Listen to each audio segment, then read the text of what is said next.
Hi there, welcome to episode 1 of my new tutorial series for Good Company. I'm Icon, and this series is a step-by-step guide through all the stuff that the game has in store for you. I will do this series out of a beginner's perspective. That means we're going to go over the topics as detailed as possible so you can understand how they work, and it'll also be a bit of a slower approach, so you're going to be appreciating this if you felt by this game overwhelmed in general, or if you're looking for detailed explanations of stuff. I'll be getting that done. So, we're going to do this series in a free play session. We're going to go over there, and we're playing this on the Golden Acres map. Over here, we can configure the game's difficulty. I will not go too deeply into the different settings here because we are going to play a beginner's session. I will put the competitors on the lowest level because I expect this session to be quite a slow one, so these guys have some time to grow on us. Besides that, Golden Acres is a large map. You can play on lots of different maps. They are fixed. They are the same buildings always on those maps. It's merely your starting point, which is being a little bit randomized there. Yeah, we're going to hop on into that and get started for good. So, first thing I do is to pause my game here. Time is money after all. And with WASD, you can navigate around. And what we see here is our first building we own and we can use for our corporation. Over here, you see the delivery area. This is very important. This shouldn't be blocked under no circumstances, and we can build our facilities to construct stuff at this place. In Good Company, your job is to create innovative products, build them, and sell them.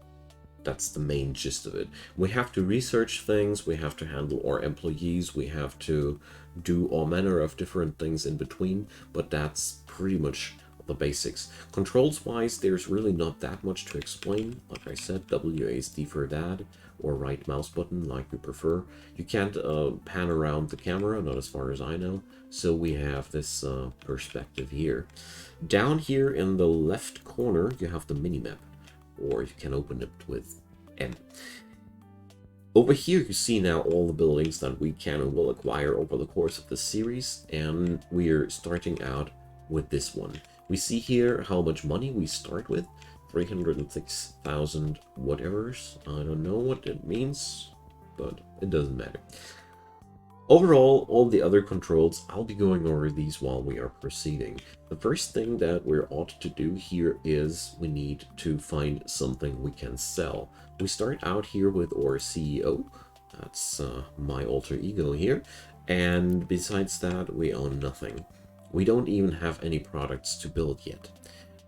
So the first thing we're going to do in this episode, and that's going to be our major topic for this one, will be we're going to create our first product and try to turn profit for the business as a first start.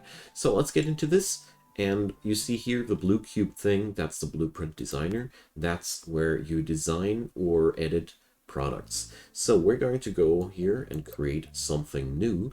Here we see what kind of product type we want to get. These are a little bit randomized, so in your gameplay there might be other products. There are overall just a handful of starting products. We're going to go for the cassette player here. You could also go for the virtual pet. There's really almost no real difference between these. So, the cassette player. On the right side, we see the market expectations. We see what kind of features the market expects and how many drawbacks at most the market will tolerate. And here we see how many pieces per week the market will buy and what's the base price of these. Over here, we see the casings for that product. Right now, we are able to select either a plastic or a wooden casing, and each of these, as you see here, have costs, provide different space for modules, and have different features. So a plastic case has a lower noise pollution but has some weight, whereas the wooden case comes with a positive ecological footprint but has some style points and has some weight. The downside of the wooden case is it has less space. We're going to start with a plastic case, so we selected that. Let's create the product. Here we have the visuals. This is really entirely fluff. You can select what kind of design you want to have and what kind of coloring. You can select the naming there, and once you have individualized your product, your Skullbox minus, you go on over here to the modules. As you see here, overall, you have now already an estimate about the assembly time. Here we see our grid. This is, by the way, influenced by the casing that you use. This is our plastic casing that we're right now running. If we would be using the wood casing, this would look different. So we now have to put in modules to fulfill the features of sound quality and battery life. As you see here, we have to fulfill 1 point of sound quality, 1.5 points of battery life, and, well, we don't have to fit in style, but we can. Style would yield a price bonus, and that's a good thing. The more features you add in, by the way, the more price will be yielded per sold unit. I'll show you in a second. So, first things first, sound quality. The small DC motor that we have here is surely not yielding any sound quality. If you mouse over, you get a readout. You see the form, that's on the right side from the name. That's the form of the module. And more importantly, you see the features. Third yellow headline. It provides mobility and speed, not anything we need. When you mouse over those categories here, you see also what kind of features that category will add. Let's get over to the speakers. That's what we need. Here, beepers. That's what we want. One beeper provides a sound quality of 1.0. You see here also what kind of materials are necessary and what kind of other stats there are. And it's quite a big boy. You can press R to rotate it around, and your job is to fit in this thing somewhere where it doesn't come too hard into your way. So we have now the sound quality. Now we need the battery life. Let's get on over to this low power supplies, and you see here all these other categories provide other features which we need for different products. This one has only 2 features. So batteries, here we have 2 modules available, the single cell battery and the battery stack. Their main difference is that they offer a higher amount of battery life, and they also have a different shape, and they also come as, well, the single cell battery is a tier 1 product, and the battery stack is a tier 2 product. This will be more important later on. So we can now either fit in 3 single cell batteries, 1, 2, and 3, to provide that, or we can also decide to go for 1 single cell battery, press R here to rotate, and 1 battery stack. I'll roll with the battery stack in this situation because this is, as a matter of fact, easier. Now, down here we see the required materials: metal, plastic, and chemicals, and an assembly time of 1.6 days. That's always per unit. So, now we see also the price of this product is now a lot higher. So we have 240 base, and all the features we put into the product make the product more costly. So hitting those features is a good thing. Adding more features than needed here doesn't provide you any benefit over that. So you see here, if you put that in, you even start hurting your profit. You don't want that. Down here, the drawbacks, as you see here, this will be a problem sometime later down the road, but not as of yet. So we finished the design, and now we have the Skullbox Minus here as a blueprint that we can create. We can, of course, also create another product here, the virtual pet, but one thing at a time.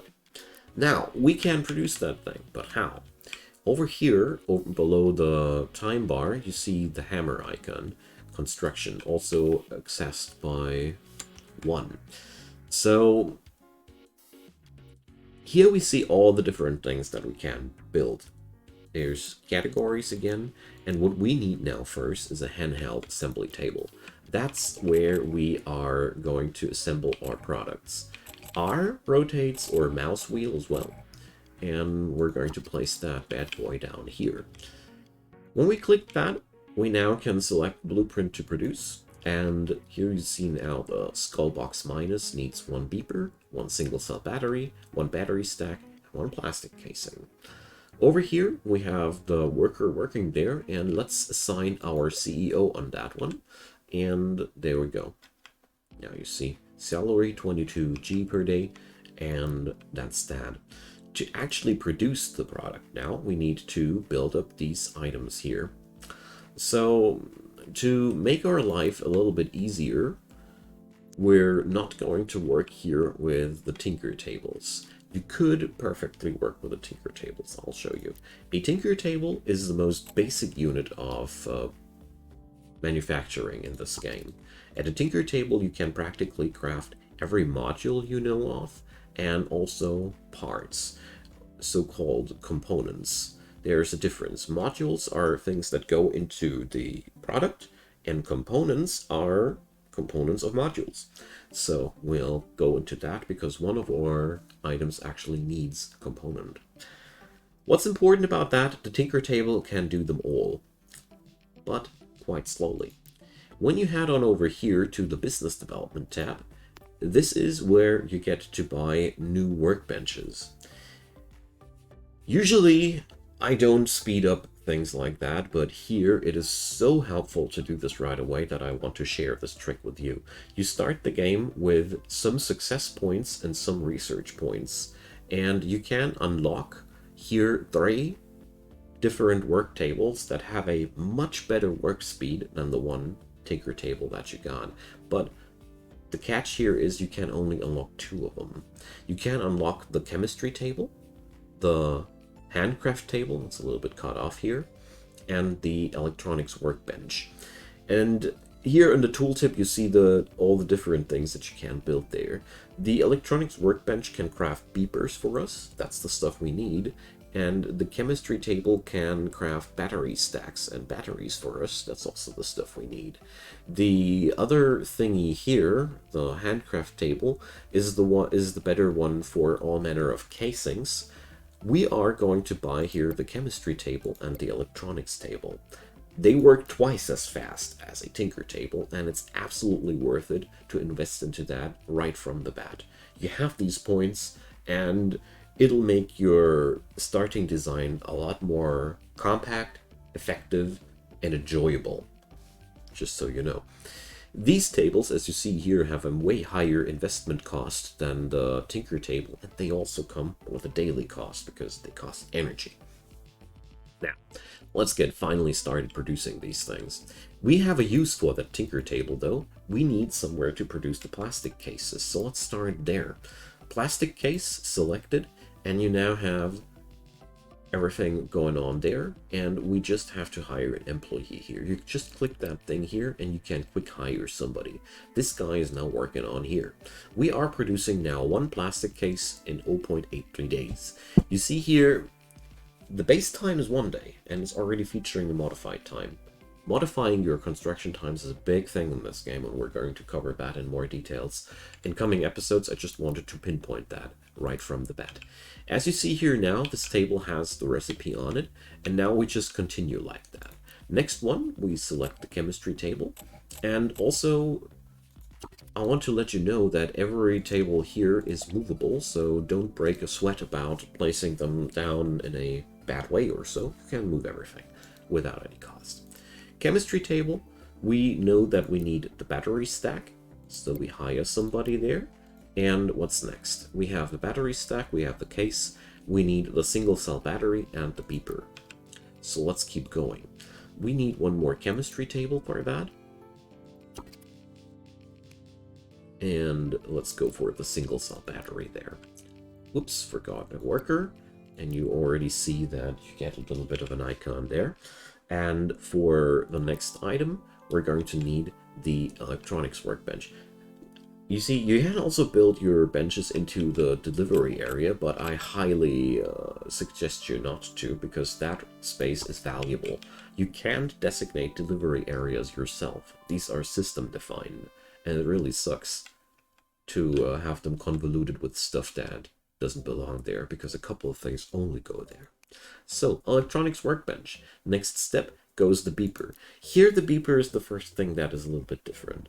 All the other items only needed base materials. The beeper is the first one that needs coils. Coils are, like I mentioned before, a component made out of metal and plastic. So that means we're going to need another electronics workbench which fixes up the coils for us. So let's do that here. Select coils, hire people, and now we have all the products together that we need. We produce beepers, single cell batteries, battery stacks, and plastic cases. When we let the time flow a tiny little bit, we already see that our workers are pouring in, and over their heads, they are very, very unhappy because they're missing all their materials. To get these materials in, you head on over to the storage tab, courier pallet, and this is where you will do your logistics with. We're going to set up 2 of these guys, and we're going to click this, and now you can configure that guy. We add a rule. We now can add any product we want. We already know that we need metal, so let's add that. We also know that we need plastic. We also know that we need chemicals. So let's check the heads of our dudes. We have all these icons now selected. And as you see here, they are now being automatically put on a buy order. That means the next time this bar here fills in 16 seconds, we will get a delivery of these items. You can also use this arrow here to increase or decrease the amount that needs to be bought. For now, 1 stack of each will be totally sufficient. The next issue our people have here is they're missing logistics connections. That means those people are missing somewhere to put the items. Just so you understand, the workers are not able to transfer their item from their bench to another bench. That's one interaction that won't happen in this game. A little bit weird, but that's just the system. They need a container to put their product into before another person can pick it up. In less abstract terms, this beeper here needs to be put somewhere before it can be picked up by the next employee to assemble the beeper into the entire product here. What we need here are shelves. We are starting out with a small shelf and the corner shelf, and when you select them, you already see it happen. There's the connection magic. So these connections give you, show you which benches will be connected to this shelf. Green means people will add something into that. Red means people will take something off of that.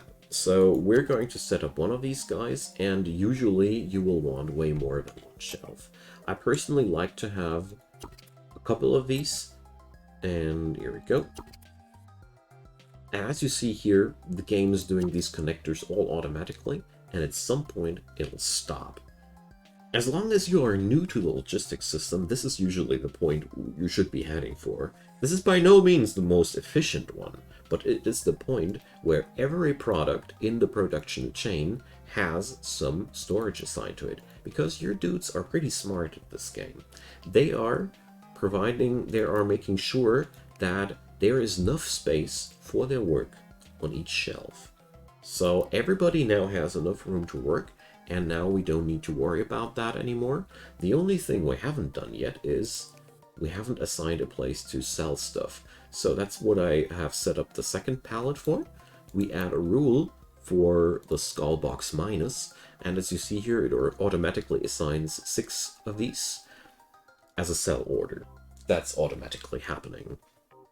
Now, we leave it like that, and finally let the time flow. So here's another thing. You see here the red exclamation mark. We are still missing something, because there's another fascinating fact about the world of good company. Every person working on a bench will not be transporting stuff from A to B. That means the materials that will land in this pallet, those dudes are not going to carry that into the shelf, or this guy working at this table will put his finished product into the shelf, but he will never carry it over here to be sold. That's what you need logistics people for. Logistics employees, you click on here into the work zone menu, hotkey is 2. These guys are transporting the goods from the tables or the shelves to the other spots where they are needed.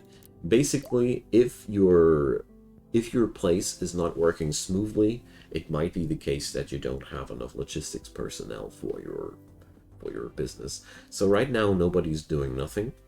That's because we don't have materials to work with. So now the time has passed. Our logistics guy is carrying his first box of metal over there. We have now metal. Somebody is not really interacting with that as of yet. There we go. That's because this table needs metal, but also plastic. Now that the plastic is here, starts working on those coils. And the first couple of days are always wonky and bad, because as you see here, our logistics dude is doing his best to provide all the materials our folks need. And now that they have the materials, as you see here on the icon, the filling thingy here shows you that they are getting the job done, dropping that into the shelf. And as soon as every part here has been completed, this guy will take these out of his shelf and start working on these. So you see there's only the casing now missing. There we go. This guy's almost done. Casing is inside the shelf. Now the logistics guy picks up the casing, puts it into the correct shelf, and now we're talking. As you see here, this guy was not able to take the casing out of this shelf because he's clearly configured to take the shelves for his production, take the cases for his production out of this shelf. All these logistic connections can be manually made. In the zone menu here, you have this slider for automatic connections. If you feel like they are doing it not efficient enough for your taste, you can connect everything by hand. We're going to go over that in a future episode as well. Not today, because it's a pretty abstract menu. Just wanted to show you where you need to click to dive into the crazy world of logistics in this game. I just gotta say, the automatic settings are pretty good, actually, for just having an automatic setup, but they are not optimizing it for proper work routines. That would be something a human is necessary for. What we are looking for now, and what's really, really important, is this table here. Here, the product is being assembled. Whenever this bar is full, show you. Whenever this guy does that, and he's immediately able to do this, you're providing enough material. If your guy is putting his finished product into the shelf and starts waiting for a certain part, you need to produce more of these parts because you don't have enough. You're always trying to produce enough parts to keep this place busy non-stop. That's really important because the products you are making are really, really important for your profits. Without them, nothing is happening. So there we have the utmost basics. So let's fast forward a little bit and see how this week goes. By the way, the first week, you see here we were minus 11,000 bucks. Is always horrible. Here you see, by the way, that your competition is never sleeping. This is one of your competitors announcing his new product. And let's just let that week flow. Usually I wouldn't do that. Usually I would expand my business now hardcore, but I didn't want to do this right now. So let's check this out. Now we have 4 items on the pallet there, and our dude here is carrying the last product to the pallet. You see here is Sunday. The cyan cycle is the course of the day, and those white thingies are the course of the week. Every swap from Sunday to Monday, your sales pallet gets emptied, and you turn in your profits. So you see, we are right now on a slight minus. That's a little bit unsettling, but that's not unusual at the beginning of the game. And you shouldn't be too worried about that at all, because right now we are working just with that, and we have just settled in. And there's another thing I've noticed. Our logistics employee is not getting the job done alone. This is one thing I struggle myself most with right now, knowing which amount of logistics employees you actually need. But I noticed that the last product there was lying suspiciously long here in the shelf. So if somebody knows how to adjust or how to know how many logistics people are a smart choice, please let me know, because I'm struggling myself and I'd really love to know, to let you guys know as well. So we are now at the point where our business should turn over some profit at some point, but there's another thing which is actually quite cool to know. We are right now, as you see here, providing 5 coils over 0.4 days, roughly. And when you see the beepers here, they need 2 coils over 0.4 days. That means we are providing much more coil than we actually need. You can always add in another rule here. So here we have now one rule for coil, and we're not doing this for logistics only. No, we put this on a sales order. You can, this way, provide your can turn your overproduction into a sales product. You can also just pick these items up, just left click them, put them here on the pallet, and you can do that manually. You don't need to let these jobs get done by your logistics personnel, but you most likely don't want to micromanage like a madman, because this game does go places when it comes down to larger scale things. So at the beginning of the game, your goal should be to turn around to produce pretty much around, yeah, if you can provide 6 products per week, you are doing great. If your factory provides 6 products per week, you are also always on the break-even point, and that's where you see that you did your stuff pretty good.